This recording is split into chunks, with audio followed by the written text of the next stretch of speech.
اهلا بحضراتكم مشاهدينا. نبدا معاكم اول فقراتنا واخر واهم الاخبار مع فقره الصحافه. بيسعدنا نستضيف في هذه الفقره للتعليق على اهم ما سيرد معنا من اخبار النهارده بتاريخ 4 يونيو 2023 الاستاذ محمد يعقوب مدير مكتب جريده الاهلي بمحافظه الشرقيه. استاذ محمد اهلا بك معانا، منورنا. بنبدأ مع حضرتك ومع كل السادة المشاهدين من جريدة الأهرام. ومصر مركزا لوجستيا على ساحل المتوسط، وعلى لسان رئيس مجلس الوزراء حوافز استثنائية لتفعيل تجارة الترانزيت في الإسكندرية والدخيلة. الدكتور مصطفى مدبولي أكد أن التطوير الشامل اللي بيشهده ميناء الدخيلة والإسكندرية بيأتي ضمن الأعمال الضخمة جدا اللي بتنفذها الدولة في إقامة الأرصفة والموانئ الجديدة لكي تصبح مصر مركز لوجستي على ساحل البحر المتوسط. ولفت إلى أن المجلس الأعلى للاستثمار ناقش إقرار حوافز استثنائية لتفعيل تجارة الترانزيت في مينائي الدخيلة والإسكندرية نظرا لاستيعابهما السفن العملاقة، وأشار إلى أهمية تفعيل هذه التجارة في أفضل صورة ممكنة بمصر لأن هذه التجارة هي المستقبل. مرة ثانية برحب بحضرتك أستاذ محمد وتعليق حضرتك على هذا الخبر.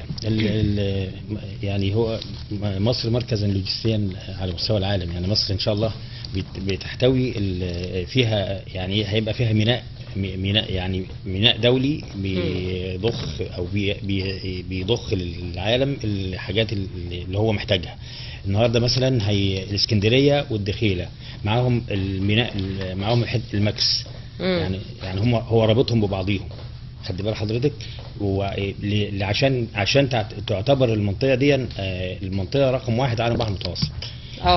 حضرتك هو النهارده عامل رصيف اللي هو 100 ده يعتبر افضل الاوسع رصيف على مستوى حوض البحر المتوسط.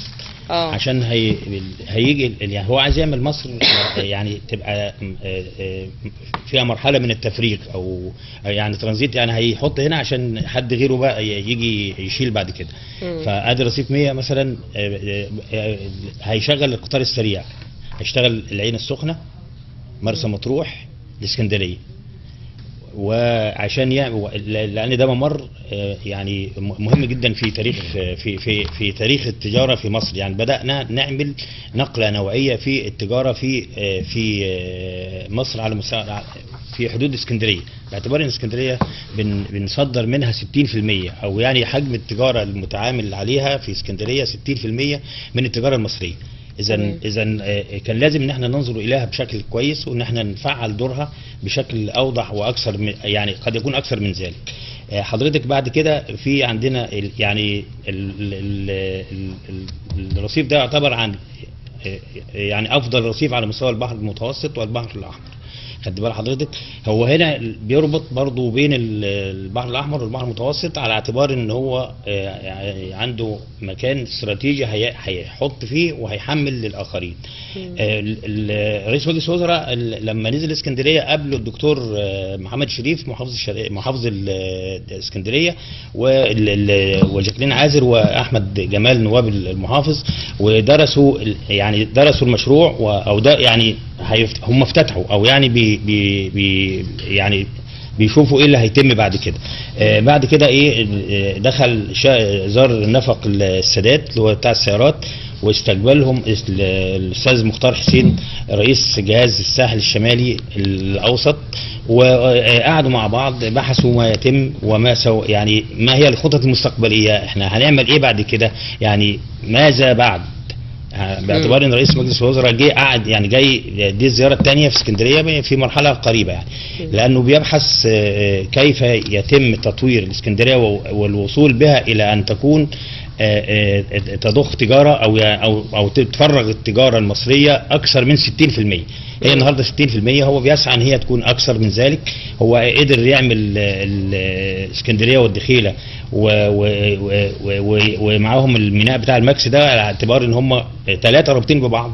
القطار السريع بيشتغل معاهم، وبعدين يعني هو عايز يعمل ان دي تبقى محطه من المحطات المهمه جدا في مصر في التجاره، ممر لوجستي بيربط بين البحر المتوسط والبحر الاحمر بالظبط، عشان يعني تبقى دي محطه من المحطات التجاريه المهمه جدا في مصر. احنا ما عندناش حاجه زي كده قبل كده، دي تجاره الترانزيت مش عندنا قبل كده خالص. احنا اصبحنا النهارده بنشتغل، يعني عايزين نقول للناس ان احنا بنحدث من انواع التجاره عندنا، بنحاول نجددها، بنحاول نعمل اللي كانش موجود عندنا عشان نقدر ننهض بانفسنا بالتجاره وبالاقتصاد المصري.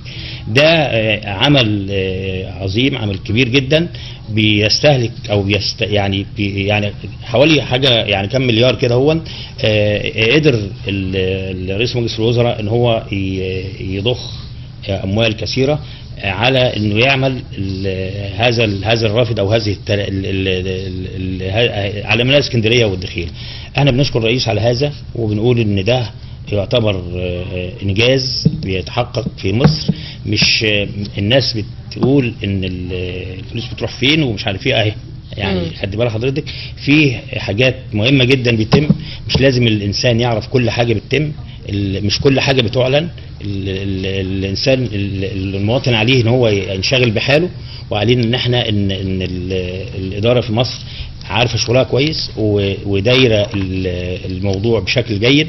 والدليل اهو النهارده احنا عندنا رئيس ما بيقولش ان انا هعمل، بيفاجئ الناس ان هو قد صنع او عمل او استصلح او ما الى ذلك يعني. تمام.